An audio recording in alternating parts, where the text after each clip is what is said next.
क्यों? क्या आपने कभी सोचा है कि सुबह 3 बजे की प्रार्थना का क्या रहस्य हो सकता है? आज की इस वीडियो में हम इस रहस्यमय समय के बारे में बात करने वाले हैं जो बाइबल में छिपा हुआ है, जिसे केवल 1% लोग ही जानते हैं। प्रियो, मैं आपको बताना चाहता हूं कि सुबह 3 बजे की प्रार्थना न केवल आत्मिक विकास के लिए महत्वपूर्ण है, बल्कि इसका समय और अर्थ संसार की सृष्टि से जुड़ा हुआ है। तो प्रियो, आखिर में हमने सुबह 3 बजे की रहस्यमय प्रार्थना भी बताई है, जिसे आप सुबह नींद खुलने के बाद 3 से 5 बजे के बीच दोहरा सकते हैं। तो वीडियो बिना स्किप किए आखिर तक देखिए और इस वीडियो को लाइक जरूर कीजिए। तो चलिए वीडियो को शुरू करते हैं। सबसे पहले हम बाइबल के माध्यम से जानेंगे कि सुबह 3 बजे की प्रार्थना का ऐतिहासिक और धार्मिक रहस्य क्या है। बाइबल में विभिन्न समयों का उल्लेख किया गया है जो प्रार्थना के लिए विशेष रूप से महत्वपूर्ण माने जाते हैं, परंतु सुबह 3 बजे का समय प्रार्थना के लिए सबसे खास माना जाता है। सुबह 3 बजे का समय अक्सर परमेश्वर की उपस्थिति के लिए माने जाने वाले समयों में से एक है। इसी समय पर परमेश्वर या उनके स्वर्गदूत हमें दर्शन देते हैं। बाइबल में कई घटनाएं हैं जो इस समय के आसपास घटित हुई हैं, जैसे कि परमेश्वर के द्वारा विशेष निर्देश और विजन प्रदान करना। प्रियो, जब याकूब का मल्ल युद्ध परमेश्वर के दूत के साथ हो रहा था, वह समय भी सुबह के 3 बजे के आसपास का था। जैसे कि आपने उत्पत्ति 32 वचन 22 और 32 में पढ़ा होगा कि याकूब ने रात भर परमेश्वर के एक दूत के साथ संघर्ष किया। यह घटना सुबह 3 बजे के आसपास समाप्त हुई और याकूब का नाम इस्राएल रखा गया, जिसका अर्थ है परमेश्वर के साथ संघर्ष करने वाला। सुबह 3 बजे के आसपास हुई इस मुठभेड़ के बाद याकूब का और उसके परिवार का पूरा जीवन ही बदल गया, सिर्फ सुबह 3 बजे हुई इस मुठभेड़ की वजह से।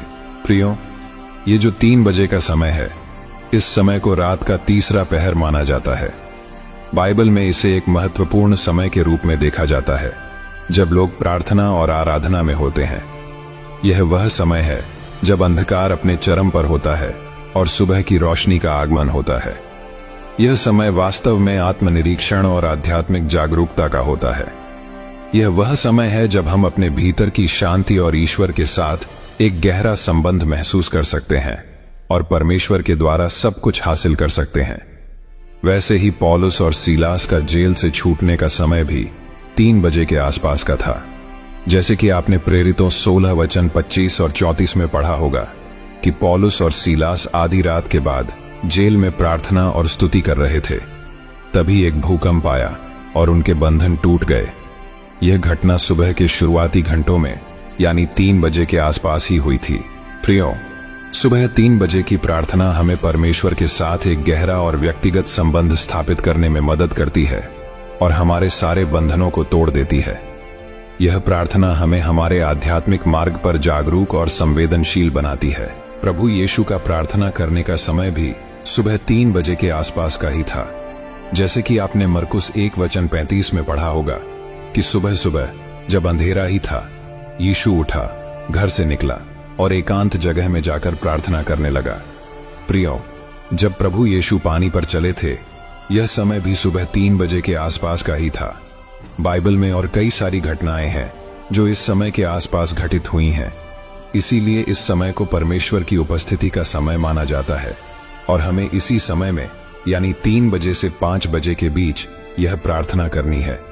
जब आप इस समय में प्रार्थना करते हो तो परमेश्वर या स्वर्गदूत की उपस्थिति आपकी प्रार्थना में शामिल हो जाती है और आप प्रार्थना में जो कुछ शब्द बोल रहे हो वह परमेश्वर या स्वर्गदूतों द्वारा सुने जाते हैं और इसी समय परमेश्वर का चमत्कार आपके साथ घटित होता है। प्रियो, इस तीसरे पहर में प्रार्थना करके यानी सुबह 3 बजे की प्रार्थना करने से आप अपना सारा जीवन बदल सकते हैं।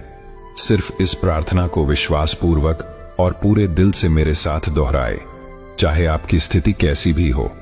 सिर्फ इस प्रार्थना को आपने सच्चे मन से करें और फिर जादू देखिए। प्रभु यीशु आपके जीवन को एक विशेष और गहन तरीके से बदल देंगे।